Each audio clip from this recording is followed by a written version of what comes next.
ஒரு 2 minutes பகிரங்க அறிவித்தலும் நல்ல செய்தியும் என்னென்றால், முதலாவது நல்ல செய்தி எங்களுடைய ஊசி சின்னம் அது ரிசர்வ் பண்ணப்படும். இந்த ஒரு சுயேட்சை குழுவா நாங்கள் உள்ளூராட்சி சபையில போட்டியிட்டாலும் ஊசி சின்னம் இந்த முறை நாங்கள் ரிசர்வ் பண்ணுவோம். அதுல எந்த சந்தேகமும் இல்லை. அதுக்குரிய நடவடிக்கைகள் நடந்து அதுக்குரிய அனுமதிகளும் கிட்டத்தட்ட 99% பெறுவதற்குரிய நடவடிக்கை. மற்ற சுயேட்சை குழுக்களும் என்னுடைய ஊசி சின்னத்துக்கு சண்டை பிடிக்க மாட்டோம் என்ற ஒரு நம்பிக்கையின் அடிப்படையில நான் இருக்கிறேன். பட் அதுக்காக நான் அவ்வளவு வெயிட் பண்ணி வேணுமெண்டு யாராவது குழப்பினம்ன்றதுக்காண்டி நான் அதை ரெஜிஸ்டர் பண்ற வேலையில் முடிஞ்சது. சோ இந்த முறை உள்ளூராட்சி சபை தேர்தலில் ஊசி சின்னத்துல தான் பெரும்பாலும் இறங்குவோம். தேர்தல் ஆணைக்குழு தான் அதுக்கு சம்பந்தமான முடிவுகளை தரவானும். மற்றபடி எந்த பிரச்சனையும் இல்லை. முதலாவது.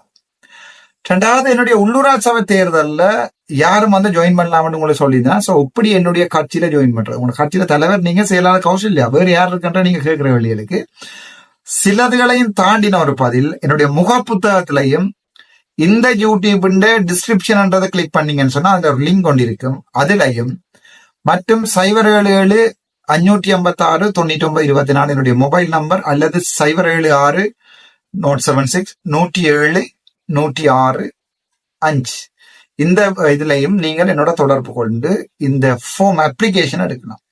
அந்த அப்ளிகேஷன்ல பாத்தீங்கன்னு சொன்னா ஃபர்ஸ்ட் அவங்களுடைய எல்லாமே இங்கிலீஷ்ல இருக்கேன் என்றால், எனக்கு என்னுடைய கட்சியில மினிமம் ஒரு ஃபார்மை இங்கிலீஷ்ல வாங்கி 1,00,000 பேர் இருக்கிற கட்சி தேவையில்லை. 10 பேர் இருக்கிற டேலண்ட் உள்ளாக்கல்ல கட்சியை தான் நான் ஆரம்பிக்க போறேன்.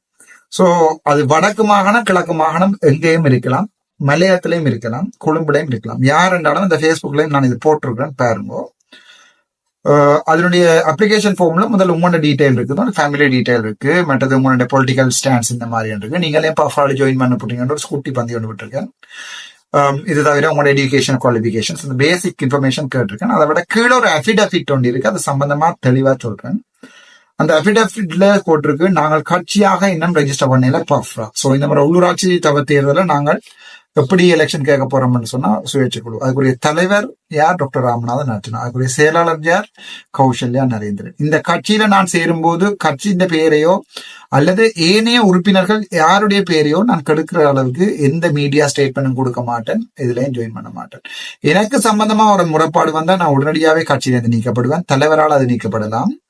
அது தவிர நான் எடுத்துக்கொண்ட உள்ளூராட்சி சபை தேர்தலே எங்கேயோ நான் இந்த கட்சியில நின்று எடுத்துக்கொண்டு அவ்வளவு பதவிகளும் வாரிதாகும்.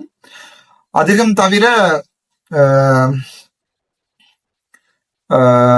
உங்களுக்கு எதிராக சட்ட நடவடிக்கை எடுக்கப்படும். இதை நான் ஏற்றுக்கொள்கிறேன். நீங்க சைன் பண்ணி அந்த டேட் போட்டு ஒரு 2 விட்னஸும் சைன் பண்ணி ஒரு சத்திய கடதாசி 50 ரூபாய் முத்திர ஒட்டி நீங்கள் எனக்கு அனுப்பி வைக்கணும். அனுப்பி வைக்க வேண்டிய முகவரி டாக்டர் ராமநாதன் அர்ச்சனா, பாராளுமன்ற உறுப்பினர், இலங்கை பாராளுமன்றம், ஸ்ரீஜாவர்த்தனபுரம், அல்லது doctor Ramanathan Archana, member of parliament of Sri Lanka, Sri Jayawardenepura என்ற அட்ரஸுக்கு நீங்க அனுப்பி வைக்கலாம். அப்படி இல்லை என்றால் drarjuna@gmail.com DRARJUNAA drarjuna@gmail.com அந்த இமெயில் அட்ரஸுக்கும் நீங்க அனுப்பி வைக்கலாம். அல்லது 077-556-99-24 ஒரிஜினல் டாக்குமெண்ட் எனக்கு வரணும். ஸோ ஒரிஜினல் டாக்குமெண்ட்ஸை நீங்கள் சென்ட் பண்ணணும்.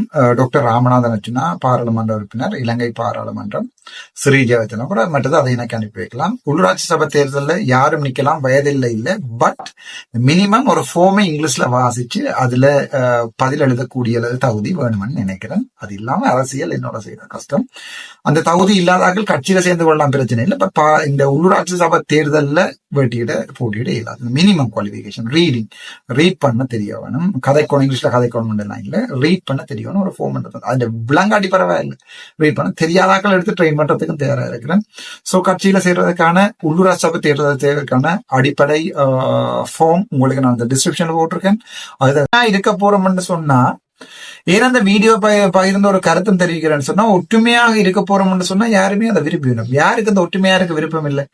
ஒற்றுமையா இருக்க விரும்பாதாக்கள் யார் என்று சொன்னால் ஒரு சமூக குழப்பவாதிகள் தான் ஒற்றுமையா. சோ 17 சுயேட்சை குழு ஒன்றா சேர்ந்திருக்கிறது பெரிய, அது ஐக்கிய தமிழர் ஒன்றியமோ ஏதோ ஒன்று சொல்லி ஒரு ஆன்மீக தலைவர் ஒரு ஆள் இதுல நானும் அவரை மரியாதைக்குரியவராக தான் நினைக்கிறேன்.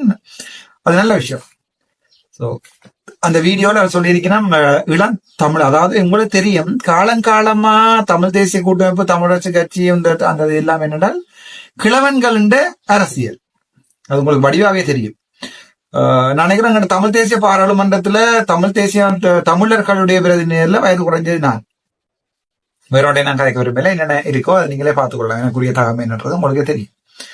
நான் அதை பெருமா சொல்லி அப்ப தப்படி அடிச்சு வீடியோ போடுற நிலைமையில இல்லை. இப்ப என்னென்றால் இந்த 17 சுயேட்சைக்குழு உறுப்பினர்களும் ஒன்றாக சேர்ந்த சம்பந்தமான கருத்து என்னென்றால், அது என்ன பொறுத்த என்னுடைய கருத்து ஒரு மிகவும் நல்ல விடயம். நான் நினைக்கிறேன் ஒரு 4-5 மாதங்களுக்கு முன்ன நான் யாழ்ப்பாணத்துல நிக்கல, எங்க நிக்கல, யாழ்ப்பாணத்துல நிக்க எனக்கு இந்த அழைப்பு ஒன்று வந்திருந்தது. இன்றைக்கு நாங்கள் சுயேட்சை குழுக்கள் எல்லாம் தோல்வி கண்ட சுயேட்சை குழுக்கள் எல்லாம் ஒன்றா சேர்றோம், டாக்டர் வாரீங்கிறாண்டு. அப்ப நான் அண்டுதான் கொழும்புல, யாழ்ப்பாணத்துல கொழும்புக்கு பாராளுமன்றத்துக்கு நாங்க 20ஆம் தேதி நினைக்கிறேன், என்ன குரூப்ல ஆட் பண்ணியிருந்தவ. அப்ப நான் சொன்ன நல்ல விஷயம், நீங்க ஒன்றா சேருங்க. அப்ப நான் தோட்ட சுயேட்சை குழு இல்லை, அப்ப நீங்க அப்படி சொல்லாதீங்க, தோட்ட சுயேட்சை குழு வந்து சுயேட்சை குழு உறுப்பினர்கள் வந்து ஒன்றா சேர்றோம், நல்ல விஷயம், நானும் வாரேன்னு சொல்லி சொன்னேன். சரி, இப்ப பிரச்சனை இப்ப இதுல நான் போய் சேரலாமா இல்லையான்றது வந்து எந்த தனிப்பட்ட கருத்து. நான் யாரோடையுமே, அதாவது ஏற்கனவே ஒரு அரசியல் கட்சி ஆரம்பித்தார்களோ அல்லது ஏற்கனவே வந்து ஒரு அரசியல் என்ன சொல்றது நடவடிக்கை ஆரம்பிக்க யாரோடையும் நான் போய் சேர்றதா இல்லை. அதான் உண்மையான விஷயங்கள். நீங்க என்ன இன்வைட் பண்ணி போட்டு நாளைக்கு சொல்றீங்க விருந்தான்னு சொல்லி அவர்கள் ஒரு கோபம் இல்ல. எந்த அரசியல் கட்சி உங்களுக்கு சஜித் கூட கால் பண்ண, டாக்டர் நீங்க எங்களோட எலெக்ஷன் கழுவினா நான் மாட்டேன், but I will support for you the presidential election சொல்லி சொன்னாங்க. அது உங்களுக்கு தெரியும் படிவம், அந்த ரெக்கார்டிங் நான் வழியா போட்டிருந்தேன். இப்ப என்ன சஜித் பிரேமதாஸ் அவர்கள் கண்டா சிரிக்கிறதும் இல்ல. அன்றைக்கு அவர் பாத்ரூம்குள்ள உள்ள போனா அவர் என்ன பயம் இந்த குளறி விட்டாருண்டா, வேற பிரச்சனை போய் இப்ப திருப்பி வேற ஏதாவது கமிட்டியை போக பண்ணிடுவாங்க கூட அவர் போயிட்டு முடிச்சுட்டு வேற வரைக்கும் வெளியே தான் போனேன்.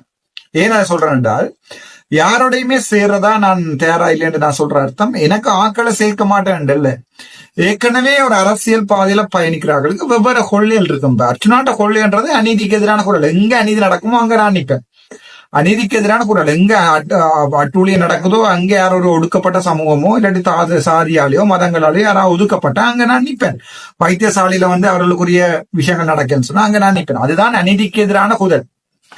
அந்த குரல் வந்து ஆக்களோட சேர்றதால வந்து பல குரல்கள் வித்தியாசமான உளர்ற குரல்கள் வரக்கூடாதுன்றது என்னுடைய தனிப்பட்ட கருத்து. என்னன்னா, நான் நினைக்கிறேன் அவர்களுடைய பாதையில போகணும், நல்ல விஷயம். ஆனா வேறொரு இன்டர்வியூல பார்த்தேன்னா, அந்த தொங்கு நிலை உள்ளூராட்சி சபைகள் வரப்போகுது. அதாவது வந்து யாருமே பெரும்பான்மை எடுக்காம நான் நினைக்கிறேன் இல்லை என்ன நினைக்கிறேன். அது என்னுடைய தனிப்பட்ட எல்லாரும் கேட்டப்ப நீங்க எலெக்ஷன்ல வின் பண்ணீங்கன்னா நான் வில்றத பற்றி நீங்க எலெக்ஷன்ல நான் ஓடி பண்ணல. எனக்கு மயூரனுக்கும் கௌஷல்யா வின் பண்ணினமா இல்லையான்ற இந்த பிரச்சனை. சோ நான் வெண்டுகன காலம் என்ன தோத்திருந்தாலும் வென்றிருப்பேன். என்னன்னு சொன்னால், நான் மக்களால நிராகரிக்கப்பட்ட ஒரு அரசியல்வாதியோ இல்லாட்டி மக்கள் வந்து குறை சொல்ற அரசியல்வாதியோ இல்லை. அது உங்களுக்கு நல்லாவே தெரியும். ஆனால் என்ன இருக்கிற குறையில மக்கள் சுட்டி காட்டிக்கல நான் கட்டாயமே பப்ளிக் அப்பாலஜிஸ் பண்ணிக்கிறேன். அன்றைக்கு கூட அந்த பாராளுமன்ற அந்த குழுவில் வந்து நான் சொன்னா இந்த பிரச்சனை எங்களுக்கு பாராளுமன்றத்துல 1000 பிரச்சனைகள் இருக்கு. அவர் எனக்கு பேசினார், ஆனால் அவருக்கு பேசினார்னு சொல்லி இன்கொயரி நடத்துறதில்லை. இதை முடிக்கிறதுக்கு என்ன செய்யணும்? இப்ப அவர் சொல்லிச்சுன்னா, டாக்டர் நீங்க பப்ளிக் அப்பாலஜிஸ் பண்ண வேண்டாம், இந்த 8 பேர் இருக்கிற இடத்துலயே ஒரு அப்பாலஜி பண்ணுங்கன்னு சொல்லி உண்மையாவே அவர் தான் அப்பாலஜி பண்ணிக்கணும், பிரச்சனையில முடிக்கணும் முடிஞ்ச வரைக்கும். சோ நான் சொன்னேன், Sujith Perera, mister Sujith Perera, I'm so sincerely apologising you that I have done this wrong. இந்த பக்கம் இருந்து உங்களை ஏதாவது பிரச்சனை இருந்தா என்ன மன்னிச்சு கொள்ளுங்க. நான் உங்கள்ட்ட அங்க வந்தது அடிபடுறதுக்கு இல்லை, என்னுடைய டைம் கேட்க தான் வந்தேன். மற்றபடி உங்களுக்கு நீங்க யாருன்னு தெரியாது. அந்த டைம் நீங்க ஒரு பாராளுமன்ற உறுப்பினர் கூட எனக்கு தெரியான்றதை தெளிவாக சொல்லிட்டு அவர் அதை I said him that you are at my father's age, நீங்க என்னுடைய அப்பாவுடைய வயசு. சோ நான் உங்களோட சண்டை அடிக்கிறதோ அடிபடுறதுக்காக நான் பாராளுமன்றம் வரையில. இந்த பிரச்சனையை சால்வ் பண்ணி நாளைக்கு நான் நீங்களும் சிரிச்சு கொண்டு போகணும் பாராளுமன்றத்தில். What should I do? Somebody suggests, okay doctor, please ask for apology, then I have done it. அந்த மான மரியாதை என்றது வந்து வேற, ஒரு பிரச்சனையை முடிக்கிறதுன்றது வேற, பிரச்சனைக்கு வரும். சோ இந்த இடத்துல இப்ப இந்த வீடியோல டேக்ல போட்ட வீடியோல அவர்களுடைய முயற்சியை நான் பாராட்டுறேன். அதே நேரம் அவர்களோட நான் சேர்ந்து இயங்க முடியாம இருக்கக்கூடிய காரணம், அவர்கள் வந்து என்னோட சேரலாம். ஏன் நானா 17 பேர் 17 சுயேட்சை குழு 9 பேருக்குங்கோ எத்தனையோ பேர். சோ அவ்வளவு பேரும் ஒரு இடத்துக்கு இருக்கிற இடத்துக்கு ஏன் டாக்டர் உங்களால போயிடாது, ஏன் அவன் உங்கள்ட்ட வரணும் என்றால் உண்மையான காரணம் வந்து ஒரு தாழ்வு மனப்பான்மையோ நானே அங்க போகணும்ன்ற ஒரு அப்படி ஒன்றுமே இல்லை. உண்மையான என்ன பிரச்சனைன்னு சொன்னா, அண்ணா ஐயா மேர் நான் மன்னிச்சு கொடுங்கடா, நான் ஒரு பஃப்ரான ஒரு கட்சி ஒன்று கிரியேட் பண்ணி கொண்டு இருக்கிறேன். சோ அந்த கட்சிக்கு பதிலா நீங்களும் இப்ப ஐக்கிய தமிழர் ஒன்றியம் ஏதோ ஒன்று கிரியேட் பண்ணிட்டீங்க. சோ இந்த ரெண்டையும் சிங்க்ரனைஸ் பண்ணி மர்ஜ் பண்றேன்னு சொன்னா கன்செப்ட் லைக் மட்டும் அப்ப என்னுடைய வாய்ஸ் உங்களுக்கு தெரிந்தேன். நான் எதுக்கு அடிபடுறேன் நான் சொல்லுவேன், நான் அதிபர் இதுக்கான நீங்கள் எதுக்கு அடி அப்படிங்கன்னா எனக்கு தெரியாது. சோ நீங்க வந்து எந்த கொள்ளலை ஏற்றுக்கொள்ள போறீங்களான்னு கேட்டால் கேள்விக்குறி. உதாரணத்துக்கு வைத்தியசாலையோட அநீதி நடந்தா நாங்கள் அங்க குரல் எடுப்ப மாட்டோம், நீங்க அது உங்களுடைய பொசிஷனான்ற எனக்கு தெரியாது. ஆனா அவர்கள் கூப்பிட்ட ஒரு மீட்டிங்ல போய் சமூகமா நாங்கள் உண்டா சேர்ந்து இயங்குவதற்குரிய தோட்ட சுயேட்சை குழு அவைகளில் விலத்தாங்க போட்டியூட்ட சுயேட்சை குழுக்கள் ஒன்றாக சேர்ந்த ஒரு கட்சி. ஆனால் எனக்கு அங்க போக விருப்பம், நான் ஆல்ரெடி பஃப்ராண்ட் கிரியேட் பண்ணி பீப்புள் எலெக்ஷன் பஃப்ராண்ட் கிரியேட் பண்ணி இப்ப உள்ளூராட்சி சபை தேர்தல் நடக்கிறபடியே அந்த ரெஜிஸ்ட்ரேஷன் செய்யலாமே இருக்கு. சோ பஃப்ரா வந்து ஒரு ஐஎன்ஜிஓவா இன்டர்நேஷனல் என்ஜிஓ ரெஜிஸ்டர் பண்றதுக்கு நான் ரெடியாகி அதுக்குரிய வேலையில் நடந்து இருக்கு. சோ அதுதான் உண்மையான காரணம் நான் வந்து இந்த சுயேட்சை குழுவுல சேராததுக்கு. மற்ற உங்களுடைய முயற்சியை நான் பாராட்டுறேன், வாழ்த்துக்கள். அரசியல்ல நீங்கள் என்னுடைய கொள்ளையல்ல நின்றீங்கன்னு சொன்னா என்னால முடிஞ்ச சப்போர்ட் உங்களுக்கு தருவேன். ஒரு எம்பியா, ஒரு டாக்டரா, ஒரு உங்களோட தம்பியா, உங்களோட பிள்ளையா, உங்களுக்கு என்ன வேணுமென்றாலும் என்ன உதவி செய்யறதுக்கு நான் தயாரா இருக்கிறேன். பட் உங்களோட அந்த ஐக்கிய அந்த கட்சிக்குள்ள வர்றது எனக்கு இயலாது. அதே நேரம் இது ஒரு நல்ல முயற்சி. இத மாதிரியான முயற்சிகள் தொடர்ந்து நடக்கணும். அதுல இருந்து யாராவது நீங்கள் வந்து பஃப்ராவோட ஜாயின் பண்ணி தலைவர் நான் செயலாளர் கௌஷல்ல அதுல எந்த சந்தேகம் இல்லை, விரும்பினா நீங்க வந்து ஜாயின் பண்றீங்கன்னா ஜாயின் பண்ணலாம், ஜாயின் பண்ணி உங்களுக்கு போகலாம். அல்லது நீங்கள் உங்களுக்கு ஒரு தலைவரை செயலாளரை வச்சோன்னு யூ கேன் கேரி அவுட். என்ன பிரச்சனை சொன்னா என்னுடைய பொலிசிக்குள்ள வாராக்களை தான் நான் உள்ளுக்குள்ள எடுப்பேன். நன்றி, வணக்கம். அதுதான் நான் உங்களோட சேராத காரணமே ஒழிய மற்றபடி உங்களோட நீங்க தோத்து போட்டீங்கன்றதாலேயோ அல்லது நான் டாக்டர் எம்பி ஹாஸ்பிட்டல் டிரெக்டர் அப்படி என்றதாலேயோ இல்ல. என்னை பொறுத்தவரை உங்களோட சேர்ந்து எங்க விருப்பம். ஆனா அந்த ஒரு கட்டமைப்பு வரைக்குள்ள அதுக்கு சரியான ஒரு இளைஞர் தமிழர்கள் என்று சொன்னால் அதுல முஸ்லிம்கள் அடங்குவார்கள். அது மட்டும் இல்ல மலைய தமிழர்கள் அடங்குவார்கள். அதை விட தமிழ் பேசும் வடக்கு கிழக்கு பூர்வமாக கொண்ட இலங்கை வாழ் தமிழர்கள் என்று சொல்றார்கள் அடங்குவார்கள். சோ தமிழர்களுடைய தலைவர் யார், தமிழர்களுடைய பிரதிநிதிகள் யார் என்று பார்ப்போம். நான் நினைக்கிறேன் ஒரு சிக்கலான வீடியோ. நான் இந்த ஹெடிங் போட்டிருக்கிறேன், அந்த ஹெடிங் விளக்கத்தை நான் ஆறுதலா சொல்றேன். உங்களுக்கு தெரியும், யாழ்ப்பாணத்தை பொறுத்த வரைக்கும் தமிழ் தேசிய கூட்டமைப்பு அல்லது தமிழரசு கட்சி அந்த மொத்த ஆக்கள் கூட்டத்தை பார்ப்போம்.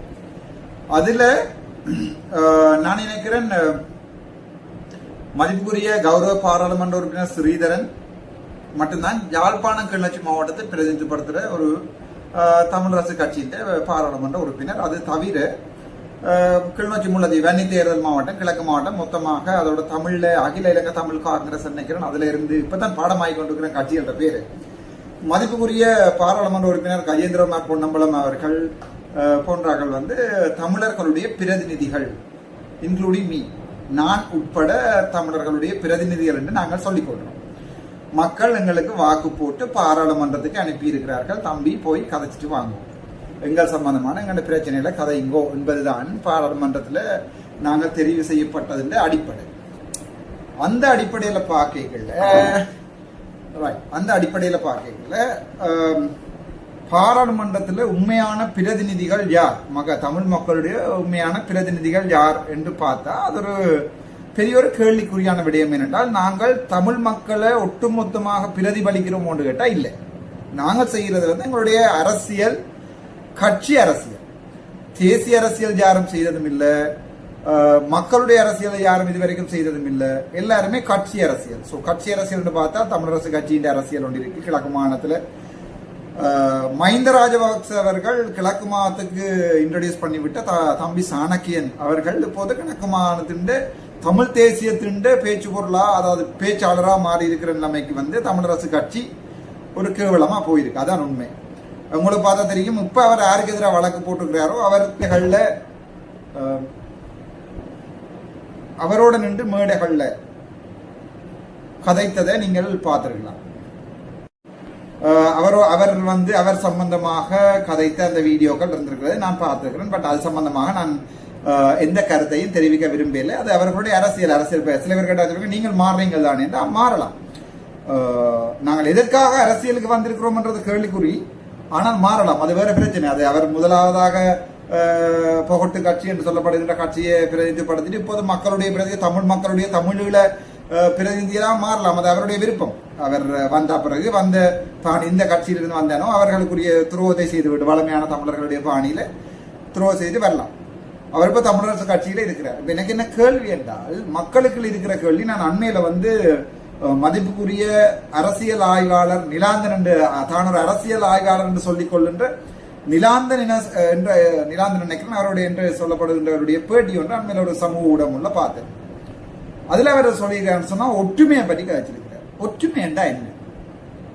டீம் ஸ்பிரிட், டீம் ஒர்க்கை பற்றி கதைச்சிருக்காரு. டீம் ஸ்பிரிட், டீம் ஒர்க் என்றா என்னன்னு பார்ப்போம். ஒற்றுமை என்பது யாதனில் வடக்கும் கிழக்கும் சேர்ந்து ஒரு காலத்தில் அடக்குமுறைக்கு எதிராக வடக்கு மக்கள் கிழக்கு மக்கள் ஒரு பேதம் இல்லாம நாங்கள் ஒரு காலத்தில் ஒரு அணியா திரண்டு ஒரு தேசமாக திரண்டவர் அந்த வசனத்தை பாவிச்சிருக்கிறார். ஒரு தேசமாக திரண்டு அடக்குமுறைக்கு எதிரான அரசாங்கத்துக்கு எதிராக நாங்கள் ஒரு போராட்டம் ஒன்று செய்திருக்கிறோம். அது காலத்தால அழியாத போராட்டம். யாராலையுமே அதை மறக்கல. அது இப்ப இருக்கிற குழந்தைகளுக்கு அதோட வரலாறுகள் தெரியறதுக்கு சந்தர்ப்பம் இல்லை. நாங்கள் அந்த வரலாறுகளை பிள்ளைகளுக்கு நான் ஆறுதலா சொல்லி கொடுப்போம். பிரச்சனை இல்லை. இப்ப இந்த யூடியூப்ல கருத்து தெரிவிக்கின்ற அல்லது அவர்களுக்கு நாங்கள் வரலாறுகளை சொல்லி கொடுப்போம். வரலாறுகள் தெரிய வேணும். எனக்கு தெரியாத வரலாறுகள் எவ்வளவு இருக்கு, பிரச்சனைக்கு வருவோம். சோ இப்போ கிழக்கு மாகாணத்துல இருக்கிற தமிழ் மக்களோட குரல் என்று சொல்லி வேற ஆப்ஷன்ஸ் இல்லாததான். இப்ப யாழ்ப்பாணத்தை எடுத்து பாத்தீங்கன்னு சொன்னால், நான் இருந்தேன், கயந்திரமார் பொன்னம்பலம் இருந்தவர், சுமந்திரன் அவர்கள் இருந்தவர், ஸ்ரீதரன் இருந்தவர்கள், அங்கஜன் ராமநாதன் அவர்கள் இருந்தார், டக்ளஸ் தேவானந்த ஐயா அவர்கள் இருந்தார், அதை விட செல்லம் அடைக்கலநாதன், அதை விட இப்படி வடக்கு கண்டு ஆப்ஷன்ஸ் கூட, அதாவது தெரிவுகள் கூட. அதுல மக்கள் தெரிந்தெடுத்ததுல மக்கள் புத்திசாலித்தனமான ஒரு முடிவு ஒன்று எடுத்திருக்கிறார்கள் இந்த முறை என்று நினைக்கிறேன் நான். அதே வேளையில கிழக்கு பொறுத்த வரைக்கும் என்னென்ற சொல்லுவாங்க, அதாவது ஏதோ ஒன்று இல்லையா இல்லையென்று தான். அதாவது ஆலை இல்லா ஊருக்கு இலிப்பை பூ சர்க்கரை என்று சொல்வார்கள். அது மாதிரி அந்த மட்டக்களப்பு மேளமன்ற தவிர வேற எந்த ஆப்ஷனுமே கிழக்கு இல்லை. எங்கடா கீழ்றன்னு பார்த்தா கீழ்றது மிச்சம் எல்லாம் சுயேட்சை குழு. ஆக கீழ்றன்னு சொன்னால் இதற்கு மட்டும்தான் கீழ்வோம் கீழ்னதை ஒழிய மற்றபடி கணக்க தெரிவுகள்ல இருந்து தெரிவு செய்யப்பட்டு நீங்க வந்தீங்கன்னு சொன்னா, உதாரணத்துக்கு நாங்க பார்க்கணும், நாங்க ஒரு எக்ஸாம்ல பாஸ் பண்றோம்டா 2 பேர் எழுதுற எக்ஸாம்ல ஒரு ஆள் முதலாவதா வந்துட்டு சொல்லலாது. நான் முதலாவது 100 பேர்ல எக்ஸாம்ல முதலாவது வரும். யாழ்ப்பாணத்தில் இருக்கிற தெரிவு வேற, அவருக்கு இருந்த தெரிவுகள் வேற. சரி, அது பிரச்சனைக்கு வரும். இப்ப கிழக்குண்ட தமிழீழ தளபதி என்று சொல்றது யாரு? நாங்கள் சம்பந்தப்பட்ட பாராளுமன்றம் உங்களுக்கு தெரியும், 60,000 வாக்குல வந்தவர். ஏன்னா அங்க இருக்கிற மக்களுக்கு போறதுக்கு வேற இடமே இல்லை. சரி, அதை பார்ப்போம். அவர் எங்க தமிழ் மக்களுடைய பிரச்சனைகள் சம்பந்தமா கதைக்கிறாரா இல்லையான்றது சம்பந்தமா நாங்கள் ஆறல பார்ப்போம். அது எங்களுக்கு பிரச்சனை இல்லை. இப்ப என்னுடைய கேள்விக்குறி என்றால் தமிழர்களுடைய தலைவன் யார்? நான் அந்த டொபிக் போட்டிருக்கேன், அது நான் தான் என்றால் அப்பதான் எல்லாரும் இந்த வீடியோ பார்ப்பீங்க. அப்ப பார்த்தா தான் உண்மையான விஷயங்கள். உண்மையாவே தமிழர்களுடைய தலைவர் என்று சொல்லப்படுகின்ற மேதகு தேசிய தலைவரை தவிர யாருமே இனிமேல் பிறக்க போறதும் இல்லை, இதுவரைக்கும் பிறந்ததும் இல்லை. அதுதான் உண்மை. இனிமேல் எங்களுடைய வரலாற்றிலேயே தலைவரை போல ஒருத்தர் இந்த உலகத்துல பிறக்க போறதுக்குரிய சான்ஸே இல்லை. அதுக்குரிய அதாவது இல்ல ஒட்டுமொத்த தமிழர்கள், முக்கியமா இலங்கையில இருக்கிற தமிழர்கள் எங்களுக்குள்ளே அடிபாடு. நிலாந்தன் சொல்லி இருக்கிற பாருங்க, எங்களுக்குள்ள அடிபாடு, கிரவுண்டுக்குள்ள அடிபாடு, ஸ்கூலுக்குள்ள அடிபாடு, எல்லாத்துக்கும் அடிபாடு. அடிபாடு இல்லாத சமூகம் இருக்கவும் இல்லாத ஐயா நிலாந்தன் அவர்களே. அடிபாடுகள் பிரயோசனமானதா இருந்தால் அதை நாங்கள் ஏற்றுக்கொள்ளதான். அந்த அடிபாடுகள் பிரயோசனம் இல்லாத தனிப்பட்ட தாக்குதலா இருந்து தனிப்பட்ட அரசியல் பழிவாங்கல், இப்ப அன்றகுமார சநாயக் அவர்கள் செய்திருக்கிற மாதிரி தனிப்பட்ட அரசியல் பழிவாங்கல்ன்றது வேற பிரச்சனை. கொடுத்த வாக்குறுதியை காப்பாற்றணும். அரசாங்கத்தை நாங்கள் தொடர்ந்து தக்க நிலையில நிகழ்தகவு நிலையில பேணிக்கொள்ளணும் என்றதுக்காண்டி அடிச்சுடைக்கிறதுன்றது வேற. மக்களுடைய தேவைக்காக அடிச்சுடைக்கின்றது வேற. அப்படி என்ற அடிப்படையில் இப்ப நீங்க அண்மையில பார்த்தா தெரியும், நம்மளுடைய கயந்திரமார் பொன்னம்பலம் அவர்கள் தமிழரசு கட்சிக்கு போய் ஒரு கடிதம் மட்டும் கொடுத்துருக்காரு. ஐயா வாங்க உண்டா சேருவோம்ன்றதுதான் அடிப்படையா இருக்கு. ஏன் இவர்கள் பயப்படுகிறார்கள்? இவர்களுக்கு உள்ளூராட்சி சபை தேர்தலும் மாகாண சபை தேர்தலும் இவருடைய கைகளுக்குள்ள இருக்காது. இவர்களை விட்டு போய் இவர்கள் என்ன செய்திருக்கிறார்கள் என்று மக்கள் திரும்ப திரும்ப கேட்பார். அவர் நிலாந்தன் அவர்கள் சொல்றாங்க, நீங்கள் தேசிய கோட்பாடை விட்டு தேசிய கோட்பாடு இல்லாத ஒரு அரசியல் கட்சிக்கு தமிழ் மக்கள் வாக்கு இல்ல, அங்க இல்ல. தமிழ் மக்கள் நீங்கள் நினைக்கிற அளவுக்கு முட்டாள்கள் அல்ல. உலகத்திலேயே எங்க போனாலும் எந்த ஒரு செக்டர்லையும் எந்த ஒரு சாப்டர்லையும் தமிழன், யாழ்ப்பாண தமிழனோ மட்டக்களப்பு தமிழனோ திருவண்ணாமலை தமிழனோ மலைய தமிழனோ எங்க போனாலும் இருப்பாங்க. தமிழன் இல்லாத இடமே இல்லையடாப்பா. காத்து போற இடமெல்லாம் தமிழன் போயிருக்கிறான். தன்னுடைய வரலாறுகளை சொல்லியிருக்கிறான், வரலாறுகளை செய்திருக்கிறான் என்றதான் உண்மை. அதை நாங்கள் சும்மா சின்ன பிள்ளைத்தனமா சொல்லக்கூடாது. நாங்கள் எங்களுக்கு அடிபாடு ஏன் அடிபாடு என்றால், நாங்கள் தலைவர்கள் என்று சொல்லி ஆறு நாங்கள் முன்னிறுத்தி வச்சு ஒரு 5 வருஷத்துல ஒரு பெரிய எதிர்பார்ப்போடு இருக்கிறோமோ, அந்த தலைவர்கள் எல்லாம் இதுவரைக்கும் என்ன செஞ்சிருக்கணும்னா குறுகடத்தி இருக்கணும், அல்லது பார்ல வேண்டி பார் பர்மிட்டுகளை வேண்டி கொடுத்து. உங்களுக்கே தெரியும், எங்களுடைய மதிப்புக்குரிய மேன்முறையீட்டு நீதிமன்ற நீதிபதி CV விக்னேசன் அவர்கள் சொல்லியிருக்கிறார், ஒரு குடும்பத்தை நல்லெண்ணமை கொண்டு வருவதற்காக கணவன் இழந்த குடும்பம் என்றதால தான் ஒரு பார் பர்மிட்டை வேணும். அந்த அளவுக்கு அறிவுசாலியான அரசியல்வாதிகளால வெறுத்து போய் தான் தமிழர்கள் என்ன செய்திருக்கிறார்கள் சொன்னா சிங்கள கட்சி ஒன்றுக்கு வாக்கு போட்டிருக்காங்க. நாங்கள் இன்றைக்கு எங்களுடைய இங்க பாத்தீங்கன்னா தெரியும், நான் வேண்டாம் எடுத்து காட்டுறேன் உங்களுக்கு. இந்த வேலை இல்லாமலுது இந்த இவையெல்லாம் லெட்டர்ஸ், என்ன உடைக்காத லெட்டர்ஸ் உங்களை சொல்லியிருக்கேன் சரிதானே. இது உடைக்காத லெட்டர்ஸ். இதுல இருக்கிற கடிதங்கள் எல்லாம் இன்றைக்கு அடிச்ச கடிதங்கள். இந்த இவ்வளவு கடிதமுமே இன்றைக்கு அடிச்சு போஸ்ட் பண்றதுக்கு இருக்கிற கடிதம் உங்களுக்கு பார்த்தா தெரியும். இங்க இது நான் என்னுடைய சொந்த இதுல அடிச்சிருக்கேன் இதன் போட்டு நான் முத்திரோடையில இன்றைக்கு காலம் எழும்பி நான் அடித்த கடிதங்கள். ஏன்னு சொன்னால், நான் ஒரு நீதிமன்றத்துல போயிட்டு ஒரு மதிப்புக்குரிய நீதிபதிகள் சொன்னார்கள், நீங்க ஒரு நிறுவனத்துல வந்து அரசாங்க நிறுவனத்துல ஒரு பிரச்சனை நடக்குன்னு சொன்னா நீங்கள் அங்க போய் என்ன செய்யணும்னு சொன்னா, தம்பி எழுத்து மூலம் தெரிவிக்கணும், இப்படி பிரச்சனை இருக்கு, எழுத்து மூலம் தாங்கணும், தராட்டி தான் நீங்க எக்ஸ்ட்ரா தராட்டி தான் நீங்க போகணும்னு சொன்னார். சோ அதை நான் மனசால ஏற்றுக்கொண்டேன் சொன்னா அது சரியான முக்கியமான விடயம். நான் பார்த்தேன்னு சொன்னால் ஒரு பிரச்சனை நடந்து கொண்டு கேட்கறதுல போகணும்ன்றதுதான் சரிதானே. ஆனால் மதிப்புக்குரிய நீதிபதியின் அந்த அட்வைஸ் வந்து எனக்கு உண்மையாவே எனது மனதில் ஆழமா பாய்ந்தது. நான் அன்றைக்கு சம்பந்தப்பட்ட வைத்தியசாலைக்கு போயிருக்க கூடாது, எழுத்து மூலம் கேட்டுவிட்டு. ஆனா பொதுமக்கள் வீடு எரிக்குதுன்னு சொல்லிக்கல எனக்கு 170 பேரை வெளியில விட்டு திராத்தின மண்டைக்குள்ள நான் கடிதம் அடிக்கிறது எனக்கு எவ்வளவு சாத்தியமுன்னு தெரியல. பட் நான் செய்திருக்கணும்ன்றது எனக்கு விளங்கிடும். அதெல்லாம் இப்ப கடிதங்கள் அனுப்பி கொண்டிருக்கேன். நினைக்கிறேன் இனிமேல் அடுத்த DCC மீட்டிங் நடக்க நினைக்கிறேன். கிட்டத்தட்ட கடிதங்கள் அனுப்புறதுக்கு தந்த அவ்வளவு உரைகளும் முடிகிற அளவுக்கு கடிதங்கள் அடிக்க வச்சிருக்கேன். பிரச்சனைக்கு வருவோம் நாங்கள். அப்ப தமிழ் மக்களுடைய ஏக பிரதிநிதிகள் அரசியல் ஏன் நாங்க செய்கிறோம்? மக்கள் தங்களுடைய பிரச்சனைகளை பாராளுமன்றத்தில் கதைத்து, எங்கட காணி பிரச்சனை இல்ல, பக்கத்து வீட்டுக்காரனோட பிரச்சனை இல்ல, ஒரு மக்களுக்கு ஏற்படுகின்ற அரசாங்கத்தால் ஏற்படுகின்ற அநீதிகள் கிடைக்காத விடயங்களை ஒரு பாராளுமன்ற உறுப்பினருக்கு சொல்லி அவர் பாராளுமன்றத்தில் அந்த விடயங்களை கதை கேட்கல சம்பந்தப்பட்ட திணைக்களங்கள் வந்து மூக்கூடப்படும். சோ அவர்கள் அதுக்குரிய கோரிக்கைகளை கொடுத்து அதை டேபிள் பண்ணிக்கல. அதாவது வந்து உங்களுக்கு இப்ப நான் கூட விழாலம் எனக்கு நான் அரசியலுக்கு வரும் வரைக்கும் எனக்கு இதெல்லாம் தெரியாது. ஒரு கடிதம் உண்டு, நான் உங்களுக்கு ஒரு கடிதமாக நான் அடுத்தடுத்த இதுலயே போடுறேன் நான் அடிச்ச கடிதங்களை. இந்த கடிதத்தை நான் அனுப்பிக்கல, அதுக்கு வந்து ஒரு காப்பி வந்து போட்டிருக்கிறேன் எங்களுடைய சம்பந்தப்பட்ட மினிஸ்டருக்கு. சோ இந்த பிரச்சனையை நான் ஒரு வசனத்தை காய்ச்சிட்டு ஒரு நிமிஷம் தந்தால் அந்த வசனம் காய்ச்சிட்டு இதுக்குரிய கடிதம் இந்தாங்க ஐயா நான் கொடுப்பேன். அதை அவர்கள் பதில் தர வேண்டிய கடமை அவர்களுக்கு இருக்கிறது. அப்படித்தான் அரசியல் செய்கிறதே ஒழிய தேசியத்திலே தலைவர் விட்டு சென்ற பாதையிலிருந்து 15 வருஷம் எங்கேயோ போயிட்டு நின்று கொண்டு நாங்க தேசியத்திலே ஜாப் உரிமையை பற்றி கதைக்க போறோம், அரசியல் ஜாப்பை பற்றி அது எங்களுடைய மக்கள் காலங்கள் இவர்களுக்கு விளங்கிட்டா காலங்காலமா தாங்க செய்த ஏமாத்து சித்து விளையாட்டு. உதாரணத்துக்கு பாராளுமன்றத்தில் நான் போய்க்குள்ள அந்த லேன் ஃபுல்லாவே நான் இருக்கிற எங்களுடைய தமிழ் மக்கள் இருக்கிற அவ்வளவுமே ஃபுல்லாவே ஃப்ரீ. ஒரு நாளுமே யாரும் இருப்பதில்லை. எப்பயாவது ஒரு ஆள் வந்து பக்கத்தில் இருப்பேன். பின்னரம் 12 மணிக்கு பிறகு பாராளுமன்ற விவாதங்கள்ல நான் மட்டும்தான் அந்த லைன்ல இருக்கிறேன். வேணும்னா அந்த போட்டோ கூட உங்களுக்கு எடுத்து காட்டுறேன். நான் இந்த போன்ல தெரியல எடுத்து காட்டுறேன். சோ பாராளுமன்றத்துக்கு நாங்கள் அனுப்பிவிட்டது ஊர்ல உள்ள பிரச்சனை. இப்ப சில பேருக்கு தம்பி நீங்க கொழும்புல நிக்கிறீங்க, நான் எங்க நின்றாலும் யாழ்ப்பாணத்துல நிக்கிறதுக்கு வீடு இல்ல, செய்யறதுக்கு ஆபீஸ் இல்ல. நான் இப்பதான் ஒரு அடிப்படையா பாராளுமன்ற உறுப்பினரா வந்து என்னுடைய கட்டுமானங்களை செய்து கொண்டிருக்கிறேன். சோ நிக்கிறதுக்கு வீடு இல்ல, யாழ்ப்பாணத்துல இருக்கிறதுக்கு இடம் இல்ல, வச்சிருக்கிறதுக்கு ஆபீஸ் இல்ல, சாவச்சில் ஆபீஸ் வந்திருக்கு நம்ம அதை நம்ம கடை விடையில. சோ நான் கொழும்புல இருந்து இன்றைக்கு 26ஆம் தேதி வேற ஒரு விஷயம் சம்பந்தமா நான் போறேன். யாழ்ப்பாண கொழும்புல ஒரு மீட்டிங் இருக்கு. சோ அதுக்கு போறதுக்காண்டி கொழும்புல நிக்கிறேன். எனக்கு என்ன, நான் இங்க நிக்கிறது கூட வாடகை வீட்டுலதான், சொந்த வீடும் இல்லை எனக்கு. எனக்கு என்னென்றால்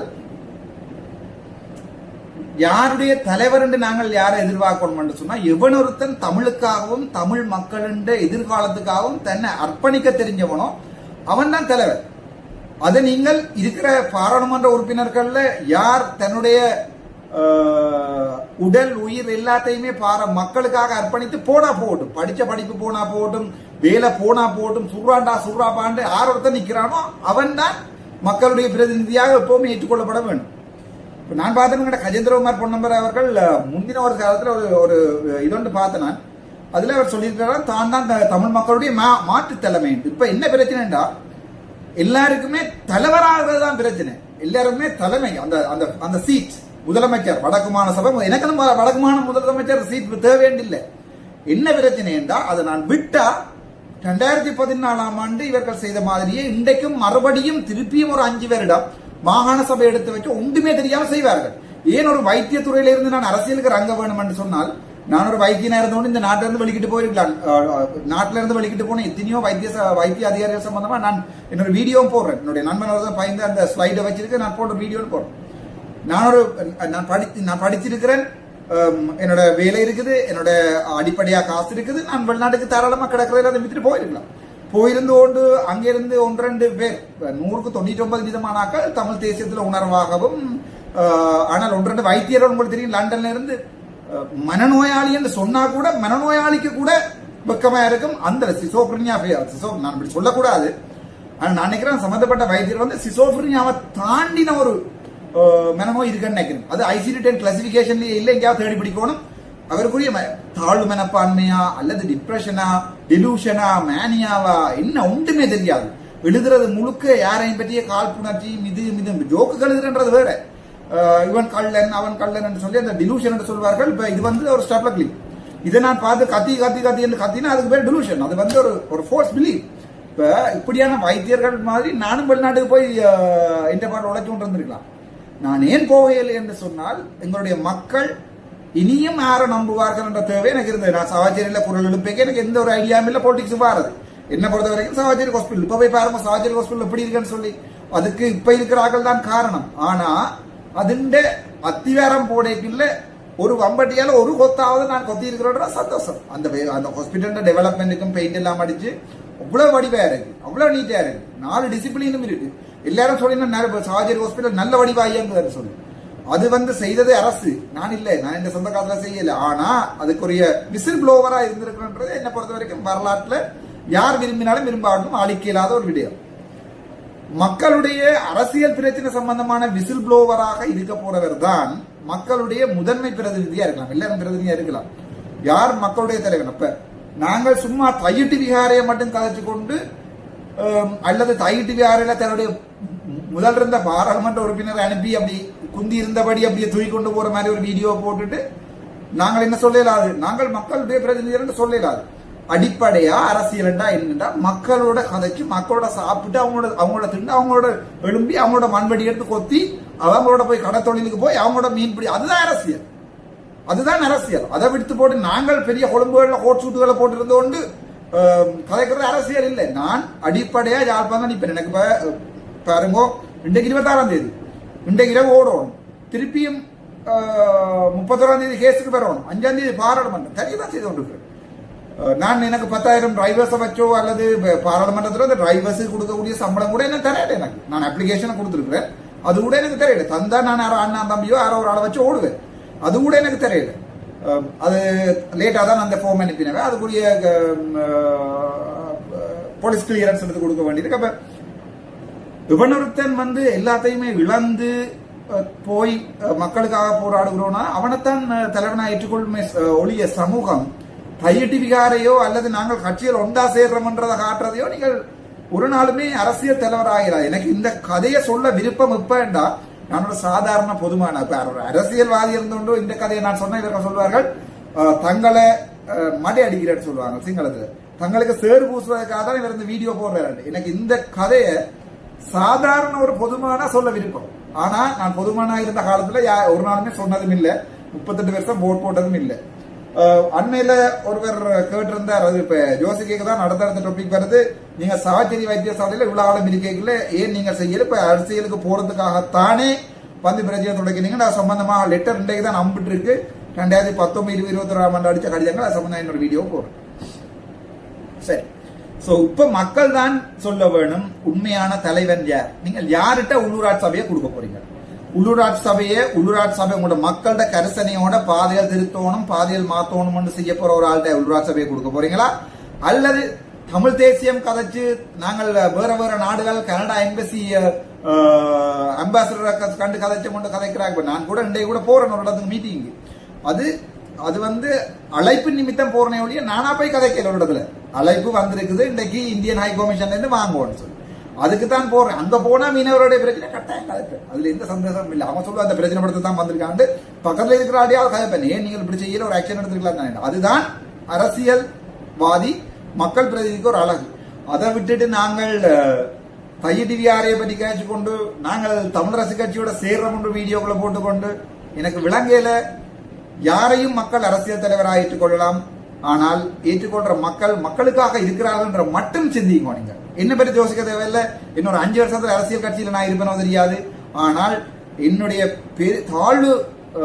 மிகவும் தாழ்வான வேண்டுகோள், மக்களுக்காக சிந்திக்கக்கூடிய ஒரு பாராளுமன்ற உறுப்பினரை வயது நொந்து போய் எழும்புறதா இருக்கிறதான்னு தெரியாம இருந்தா எழும்புறதா ஒரே வீரர் அப்படி இல்லாம ஒரு இளம் துடிப்புள்ள ஒரு பாராளுமன்ற உறுப்பினரை நீங்கள் மக்களுடைய தலைவனாக தாராளமாக தெரிவு செய்யுங்கள். அப்போ அவர்களுக்கு நான் என்னுடைய ஆதரவையும் கொடுப்பேன்.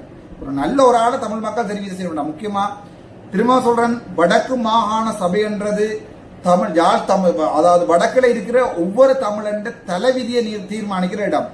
அங்க பிள்ளையானாக்கள் அனுப்பினீங்கன்னு சொன்னா ஏற்கனவே சாவச்சேரி வைத்தியசாலையில 400 மில்லியன் காணாம போனான்னு சொல்லி குற்றச்சாட்டு இருக்கு. அது சம்பந்தமான வீடியோக்கள் போடுறேன். நான் சம்பந்தமான பாராளுமன்றத்திலே கதைப்பேன்.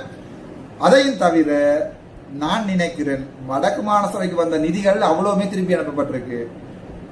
ஒருத்தன் அந்த நிதிகள் சம்பந்தமாக அரசு ஊழியர்களோட கேள்விப்பட்டு பிரச்சனைப்பட்டு மக்களுக்கு அரசாங்கத்தினுடைய சேவையில கொண்டே சேர்க்கிறானோ அவனுக்கு தயவு செய்து தலைவர் என்ற பட்டத்தை கொடுத்து, தேசிய தலைவர் என்றது வேற, இப்ப இருக்கிற மக்கள் அதாவது முதலமைச்சர் என்ற பட்டத்தையும் கொடுத்து மக்கள் பிரதிநிதி முதன்மை பிரதிநிதி என்ற பட்டத்தை மக்கள் கொடுக்கும். இதுல கணக்கு எதிர்கருத்துகள் வரும்.